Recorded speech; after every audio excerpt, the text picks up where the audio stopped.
Custom Robo, an RPG arena fighting game series that was exclusive to Japan for its first few entries in the very late 90s and early 2000s, but would see a North American release for its GameCube title in 2004. I was familiar with this game when I was younger, but never got a chance to play it for myself. I would eventually get Custom Robo Arena for the DS down the road, but my memory of playing that game is a bit foggy. Anyway, the game goes like this. The story mode is called A New Journey. You take control of the main character, walk around the hub world RPG style, and you can get into custom robo battles to progress the story or at your leisure when applicable. As you win battles, you unlock more parts that can be received through the parts generator. There's a ton of parts to collect, and you can customize your robo to best fit your playstyle. Wonderful, because that means I might be able to create one that fits my playstyle of pain and suffering. So I took to John Internet to figure out what sort of dastardly robo I could come up with, and it just so happens that there's one already laid out for me. The oil can robo is said to be the worst in the game, literally by the game itself. All of its parts state that they're the weakest among the bunch. Its body has low defense, the can gun deals okay damage at close range, but breaks into smaller cans dealing way less damage if it travels too far. The bombs are slow and lack strength, its pods are weak and have a small blast radius, and its bum legs weaken all abilities. The oil can robo also gets knocked down by pretty much every attack too. So how can I unlock this perfect specimen of peak performance? Well, after you beat the game, there's a second story called Grand Battle, where you fight against more robos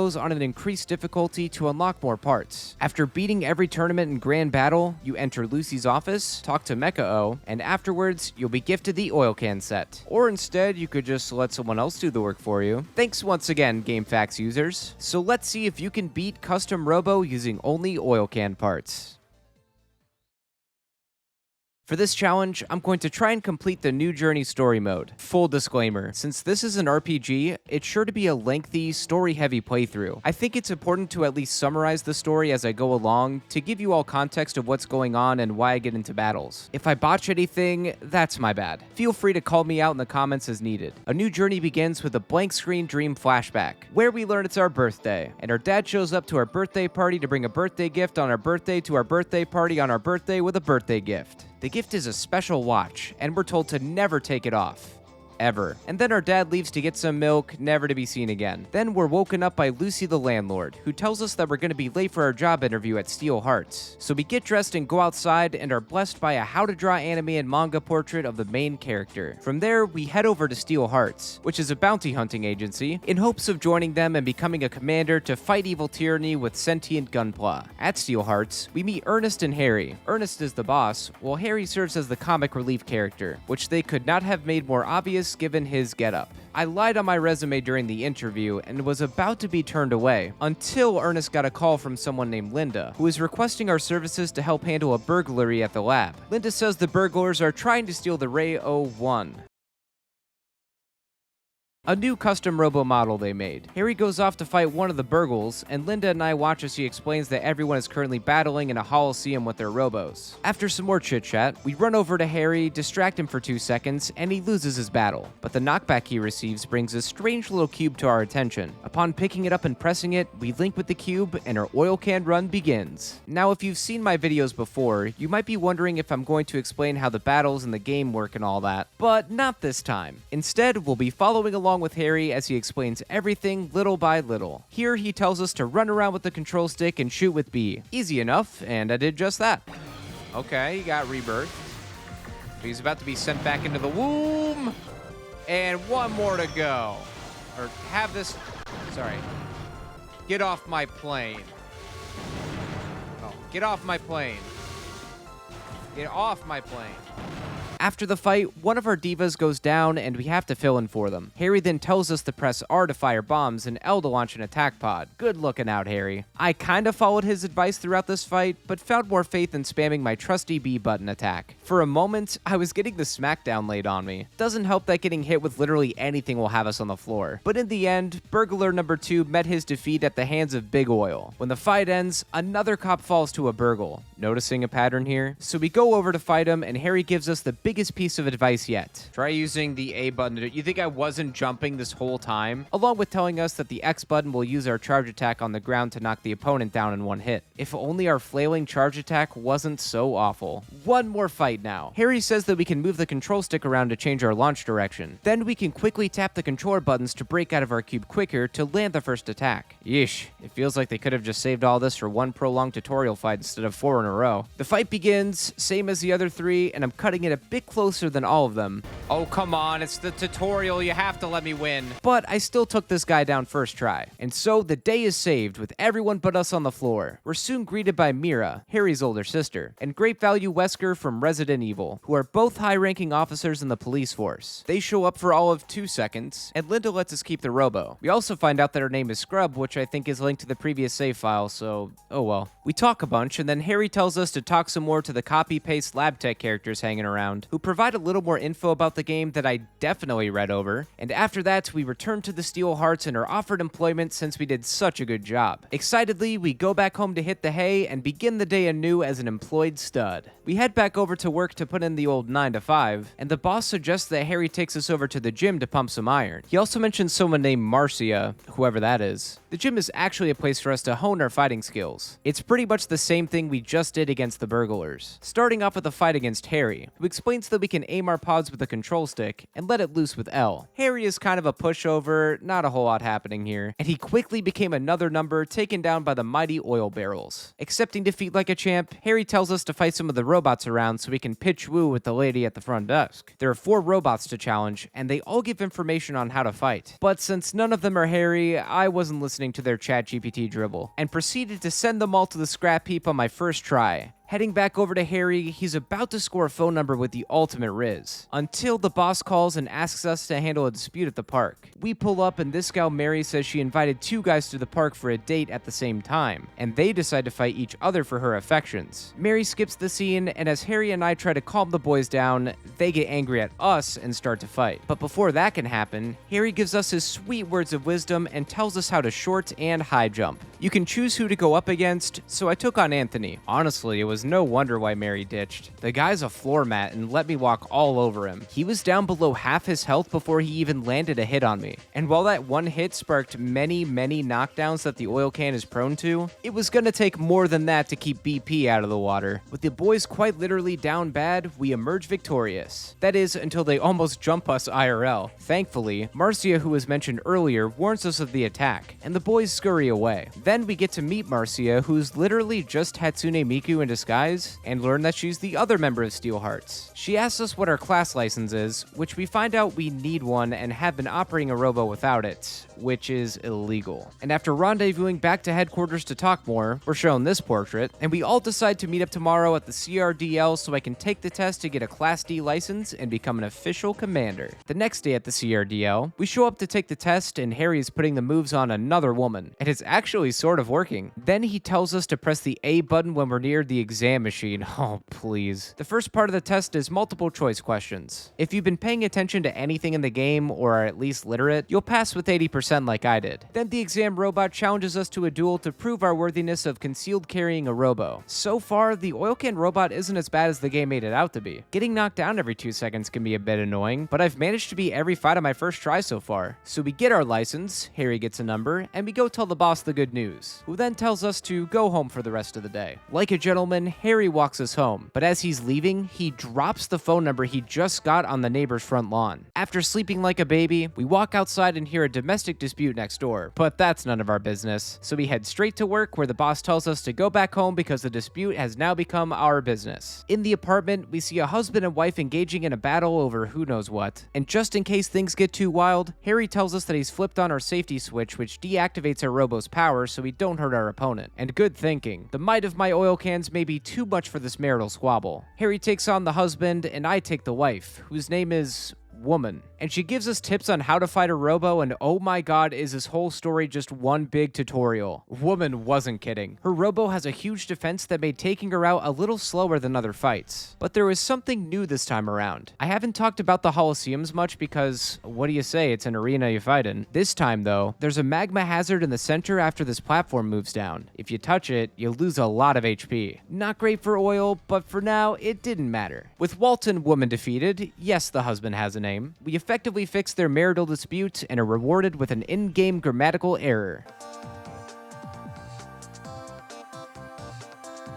Whoa there? Whoa there? Whoa, custom Robo be upon ye. The good times do not roll for long, however, because Walt and Woman want to take us both on at once, prompting our first 2v2 battle. Harry explains that we can change who we lock onto by pressing the Y button. Honestly, while it's cool that this game has 4-player brawls, I can't say that the 2v2 matches are visually pleasing. Luckily for me, Harry put up a good fight, and we ended it post-haste. Now the husband and wife truly make up, and Miku comes over to check up on us to make sure we have things under control, which apparently we did not because we just beat up a husband and wife in front of their kids. We cleared things up and surprise, surprise, it turns out Woman found the phone number Harry got and assumed that her husband was out with another lady. While Miku calms the kids down, Harry gives us her backstory about how her parents passed away and her brother, who was a member of the police force, mysteriously disappeared. When the dust is all settled, we leave and head over to Bogey's Cafe per our boss's request. Marv was seen there, who is a wanted man with a big bounty on his head. We show up late, only to find that another group of bounty hunters called Dark Blue beat us to it. Their leader, well, of course his name is Evil. Despite the questionable name choice, he delivers one of my favorite lines so far. Oh, yes!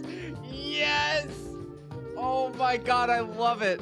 This is delicious! The rest of this conversation is just back and forth banter. So we tell the boss we failed and that we know he gets drunk and writes poetry at Bogey's and then go home. Ah yes, another beautiful day to be a D-class commander. Harry gives us a call and says we need to head to Diamond Chinese restaurant to help handle another Robo battle dispute. So we're on our way and jamming to the jolly music that plays in the overworld. And upon entering the restaurant, the mood switches immediately. Yup, that's a corpse. My comic mischief and mild fantasy violence video game. The police show up and ask Marcia to read the dead guy's remaining cognition, an ability that only she has. She says the guy didn't die fighting a Robo, but one more like a living being. Marcia finishes up and heads back to the police station for questioning, while Harry and I take on a job at Bogey's to handle someone winning too much in an illegal Robo battle gambling ring. I guess once they showed that dead guy, anything was fair game. At Bogey's, we meet up with Evil again, who challenges Harry and I to a 2v2 match. Harry says that while the gunshots and charges won't hurt your partner, you can still hit them with bombs or pot attacks. Even though the oil can Robo's attacks aren't that great, it really shines in 2v2s. They really couldn't help themselves by focusing on Harry for most of the fight, giving me ample opportunities to unleash the oil cans of justice. They give us the old, we let you win spiel, and then we set off to compete in illegal underground fighting. Oh, I wonder who the gambler is. I'm pretty sure it's Seto Kaiba over here. After signing up, we're told the battles are tournament style, which means we gotta make it to the finals to beat the champion. Tournament arc, here we come. The first battle will be Scrub versus Ball. Wait a minute! Harry says the officer is using a Strike Vanisher Robo, who becomes invisible when air dashing, which also dodges attacks. The arena we're playing in also has magma areas, so we gotta be careful around those too. Funnily enough, Paulie barely air dashed at all, so I didn't quite have much of a challenge against him in this fight. I guess it's really true what they say. Crime doesn't pay. Next match is against Walt. I haven't really talked about the other Robos much, but I love that Walt's is just a face. His gun has a spread shot, which was kind of annoying to deal with, and his pods explode and knock you high into the air, along with himself. I had to crush his dreams though. Maybe he can save up for a flight to Turkey or something. The third fight is against none other than Harry. He says not to jump in the air or air dash too much because it leaves us vulnerable to attacks. This fell on deaf ears, and another first try press B to win victory was bequeathed upon me. Now we're in the finals against Shiner, who is not the guy I thought he was. Harry gives us the insider info on Shiner's strengths and weaknesses, and we get to see his cool Robo. Shiner put up a good fight. Despite being slow on the ground, his air dash was crazy fast, and his flame attack was devastating to get hit by. What I wouldn't give for an aerial recovery. Still, I had the upper hand by brute forcing close combat. We find out Shiner is part of an evil syndicate called Z, and he makes a quick escape. Then Marcia comes in late, but not late enough to recognize the only other blue-haired guy in the room. Probably nobody important. We go back to bed, wake up, and on this day, we compete in another tournament to drum up some good exposure for the Steel Hearts. Our first match in the tournament is against the little baby boy whose parents we beat up earlier in the week. Harry gives us some more information about charges, and the battle rages on against another all-face Robo. Wouldn't it be funny if I broke my win streak against this kid? Okay, he's winning. I'm not losing to a snot-nosed brat. I beat his parents up and I'll beat him up too. Well, I was close. Dangerously close. His attacks were really strong, and he knew how to execute combos better than anyone I'd faced so far. I won this battle, but my health was brought down lower than it had ever been. One more combo and I would have been a laughingstock. Next match is against Don, the Chinese shop owner. His Robo is a little creepy, but I can't say the same about his Coliseum. Don's Robo was really fast on foot, and his drill attack was even quicker, though not very strong. He gave me a little trouble, but it was a much easier fight than against Will. We move on to Mary, the gal who likes to play men for fools. Harry tells us that her Robo is an aerial beauty model, which gives it a continuous jump instead of an air dash, and fast movement at the cost of offense and defense. And what a beauty this Robo is. Hot diggity. If only she fought as good as she looked. Mary had some decent hits, and left me down in midair, which was new, but her lack of defense proved to be too much of a hindrance against me. Evil is our next opponent, and Harry tells us more about bombs. Evil has this crazy good shot that curves, which is really good for catching your opponent while they're hiding. But like Mary, Evil's defense is pretty low, and another handful of barrels to the face and he's out of there. Now we're in the finals, paired against our coworker Marcia. For the first time, Harry doesn't have any tips to give me. Maybe we finally hit that point in the game where it's not necessary anymore. Now Marcia's Robo was the same type as Mary's, except she hurts. She hurts bad. Her main weapon does a ton of damage at close range, and from far away, it'll burst into a spray shot. Her pods are spiders that will quickly catch you if you get too close, and when her bombs hit the ground, they explode into waves. My tactic of staying up close and firing at will had finally failed me, and I lost my first match. You know what? I blame Harry for this. The one time I needed his tips, and he was silent. In our second battle, I kept my distance a bit more and tried to attack after she fired her main shot for a better opening. This fight went over much better than my first try by a mile. Having won the tournament, I gave all the credit to Steel Hearts, which nobody appreciated, so I went home a winner and a loser. In the morning, we're called into work at the research lab as security guards to stop another potential burgle, and we have to work alongside Evil, who Linda says is actually a pretty good guy. Linda and Marcia go have some girl talk, and we're tasked with chatting it up with everyone in the building. You probably think we scientists all look the same, huh? Well, I'll have you know that we're all quite different. Afterward, nightfall hits, and so do the hooligans. The research lab is trashed, and it's up to us to bring these suckers to justice. Roaming around the lab, we faced off against 3 Z Syndicate grunts, and showed them what happens when you try to stand up to Big Oil. Then we go outside to see Marcia having lost to a tall, hot woman who's also named Woman. So we step in and take on this dame, and here we get our first taste of battling a Robo with illegal parts. To sum it up, illegal parts are OP, so this should be an interesting battle to say the least. Well, not so much. She kept leaving herself open to my 3 oil barrel blast, and in less than 2 minutes, the battle was over. Not even illegal parts can take down the oil can Robo. What a sad sight to see. We report back to Linda, who says she'll clean up the mess, and then it's back home. In the afternoon, we get a call from the boss telling us to go back to Bogey's to look into some Robo that's causing a ruckus. Upon further investigation, we learn it's the Robo that killed a guy in the Chinese restaurant. We're told to go fight it alone to see what kind of Coliseum it has, and before the fight, we receive another round of Harry's hints. Yep, that's still happening. This Robo's Coliseum is kinda nice. Very relaxing area to kill a guy or two. And it's no wonder that guy perished, because this was tough. The Robo graciously floats, has a huge green attack, and its pods constantly move around and they'll knock you in the air so quick. My strat here was to not jump and attack where you can catch it lacking. I got it down to 4 health and nearly blew it. But this Robo left itself wide open for an attack the likes of which it had never seen before, followed by emoting on its grave. Right after the fight ends, 2 guys come in from the Z Syndicate. We know one, but the other is a new guy named Obero. They want the Robo we just defeated and challenge us to a fight. I'm up against Man, who commands a Robo filled with illegal parts. We saw how that ended last time, so this time should be no different. Except it was very, very different this time. Okay, we're getting our rocked.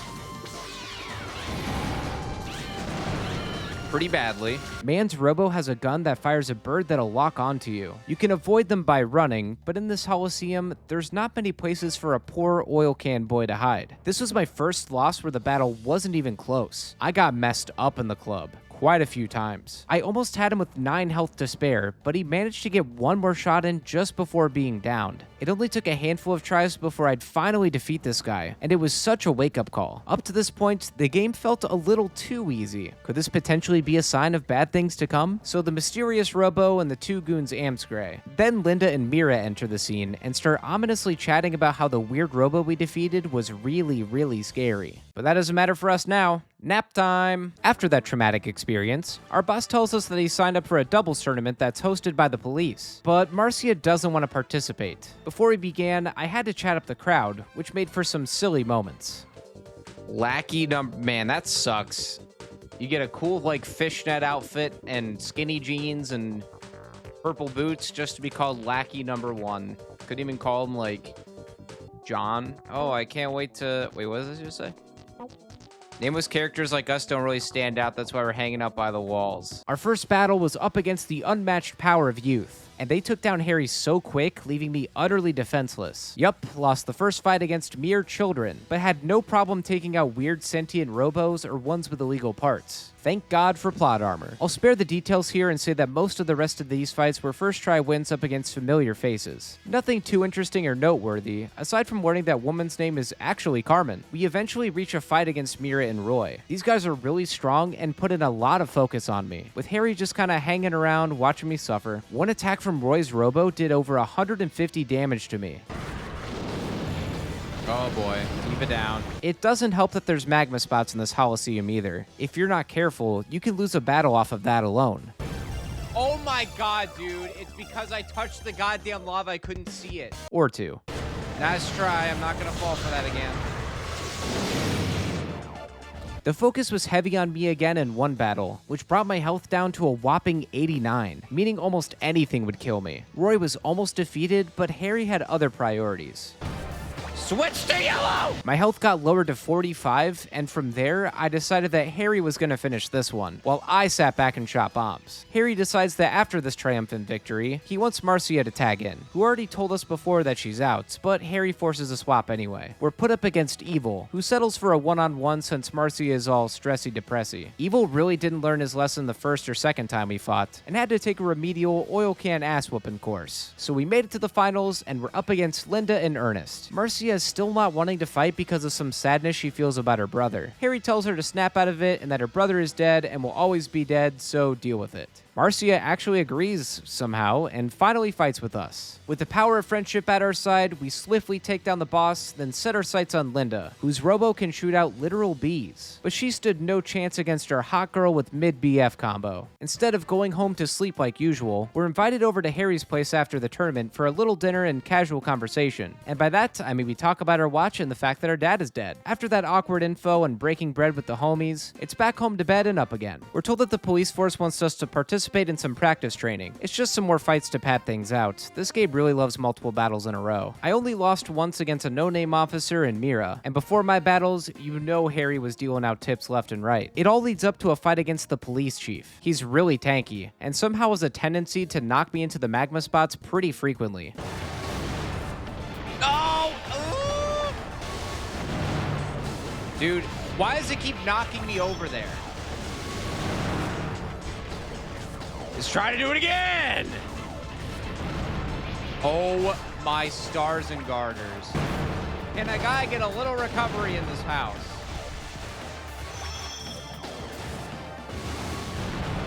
Oh my... Dude!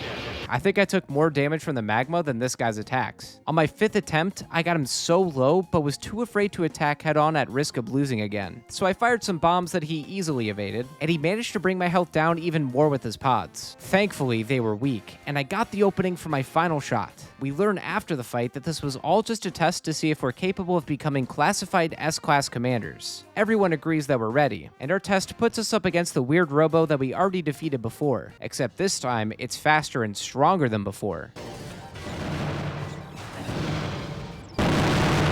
Cool. Jeez. My poor oil cans hardly stood a chance against this thing. I tried getting up close to down it, which utterly failed. Yeah, you can't get up close. That's pretty obvious. Then tried keeping my distance, shooting pods and bombs, which also failed. Obviously, by this point in the game, your Robo should be souped up with nice doodads and dingle hoppers, so we were at a complete disadvantage from the get-go. It took about 20 minutes and a bunch of tries, but I had this thing right where I wanted it. One of its pods blew up in its face, giving me an opportunity to oil it up. From there, I ran around and waited until another perfect moment came along so I could finish it off. Yes, let's go. Since we passed the test with flying colors, the police chief tells us that the Robo we fought is called Rahu, and it basically almost killed the human race. We're spared most of the details on that, and go back home to rest up. The boss calls us in the morning and says that Rahu is back at the Chinese place. Must really love that food. We show up and Evil is already apprehending this demon, and actually wins. But then he reveals that he's actually evil, and wants to bring Rahu to the Z Syndicate to join them. Who could have guessed he was bad this whole time? The woman named Woman who we faced at the lab days ago shows up, somehow having no recollection of our previous duel, so I jogged her memory by taking her down with ease, is what I would have said if this fight didn't come down to the wire. Obero and the blue-haired guy now show up, and we learn he's actually Marcia's long-lost brother? And then they challenge us to a 2v2 fight against me and Marcia, which they lose. Even though we won, the Z Syndicate still escapes with Rahu. And who else do we turn to but the police? We tell them what just happened, and they reply by telling us that the Earth is flat.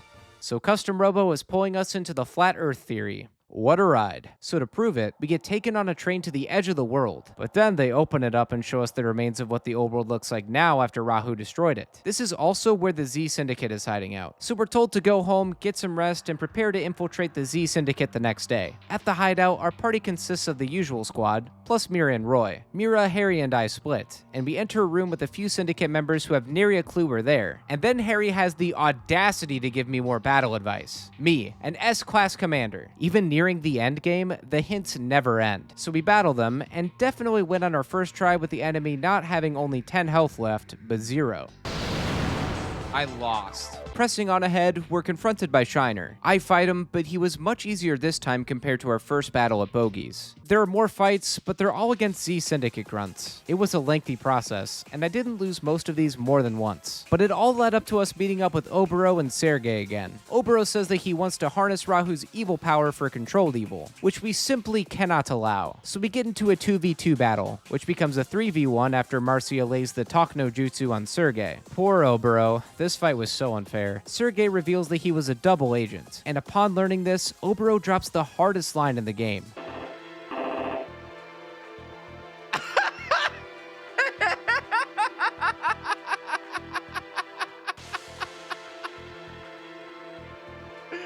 Of all things you can say to someone who's betrayed you. Then he dives into Rahu's body and fights Marcia and I in a 2v1, which he is taken down easily once again. But we learn it's because that Rahu's power was drained due to the incompatibility between it and Obero. Rahu escapes and the rest of the squad meets up with us. Sergey says he'll explain everything to everyone, and then leads us to a room where he proceeds to explain everything to everyone. Seriously, he droves on and on so much that the game actually has 2 save points mid-conversation.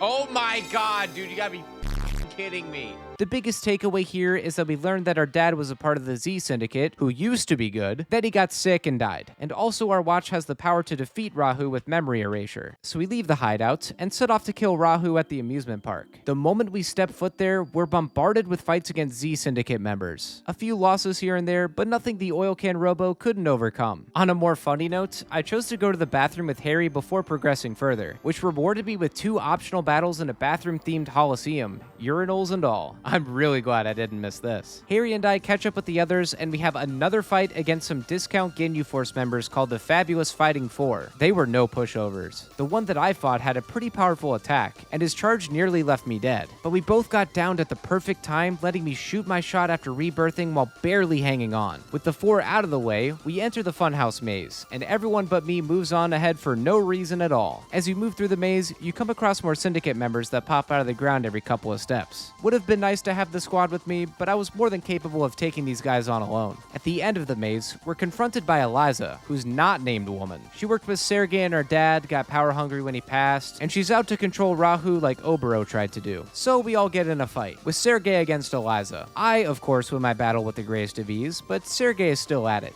We go on ahead and meet Isabella, Eliza's twin, which is why we weren't recognized by one of them earlier at the Chinese restaurant. Marcia thinks it's Eliza who may have defeated Sergey, then drops this banger, and is promptly slapped out of the way. Eliza catches up with us, and we have a 2v2 match. Eliza and Isabella's Robos are pretty much the same, but with different color schemes. They put up a decent fight, but if you stay focused on whomever isn't focusing you, you can take them down so fast and gang up on the remaining Robo. They accept defeat and let us carry on into the final room where Rahu is resting. It sorta reminds me of the final fight with Lavos from Chrono Trigger. So we activate our watch, which awakens Rahu while in its final form that could give Digimon a run for its money. And if you're wondering, no, Harry doesn't have any words of wisdom for us. Now the final battle begins, a 3v1 against Rahu. It all comes down to this and it's over. Holy crap. This thing is so overpowered. It makes you wonder why everything else up to this point was almost nothing more than picking roses on a brisk spring afternoon. This boss is crazy. Rahu is flying all over the place, firing massive shots, sending up pods that last for days. It's a madhouse. The others can do some damage, but it's ultimately up to you to deal the most blows, which is nearly impossible since Rahu almost never stays in one spot for more than a second. And if he sets his sights on you, may God have mercy on your oil soul. A few times, I had him in a spot where I could freely attack unnoticed, though that only lasted so long, but it was something, a glimmer of hope. If I could just get Rahu in a position where I could do this a few times in one battle, surely we could take him down. So I kept going for what seemed like a lifetime of custom Robo gameplay. I fought, failed, doomed the earth, reset, and tried again, hardly ever getting close to taking Rahu's health down anywhere below 300. The AI is so busted. It's almost like it knows how to dodge every attack at the perfect moment. It got to a point where if my teammates fell, I pretty much gave up and restarted because unfortunately, big oil ain't big enough for this job alone. It's a good thing that anything is possible with the power of friendship.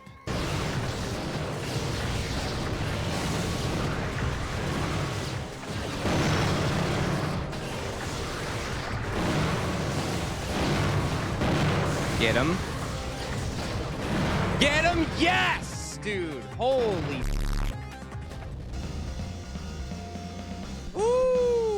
Rahu was now no more, and the flat earth was saved thanks to a couple of friends. We get some more dialogue, hit the end credits, and prove that you can be custom Robo using only oil can parts. Thank you all so much for watching. I had tons of fun playing through this game for the first time, despite the final boss being a literal nightmare to fight against. I loved building Gundam models and Zoids as a kid, and still as an adult, but this game would have been a dream to have back then. I did try out some of the other Robos and parts after this, and boy oh boy, this playthrough would have been so much easier if I could have had almost anything other than oil. Now that a new journey is finished, I can carry over to the Grand Battle, which has even more fights that are said to be pretty difficult. If you'd like to see an oil can challenge of that, leave a comment and let me know. Be sure to hit the like button if you enjoyed this video. Also, I stream all of my challenge runs live on my Twitch channel and here on YouTube. If you'd like to check that out, be sure to subscribe or follow me on Twitch. The link to my Twitch channel, along with links to my other social media accounts, can be found in the description. If there's a challenge run you'd like to see, you can also check out the description for a direct link where you can submit your ideas. Thanks again for watching, everyone. See you in the next video.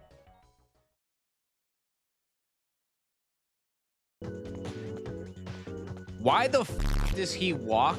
Bro, bro's walk reminds me of John Lennon. Seeing our boy walk like this, just like, it's something. That's it. That's the last episode.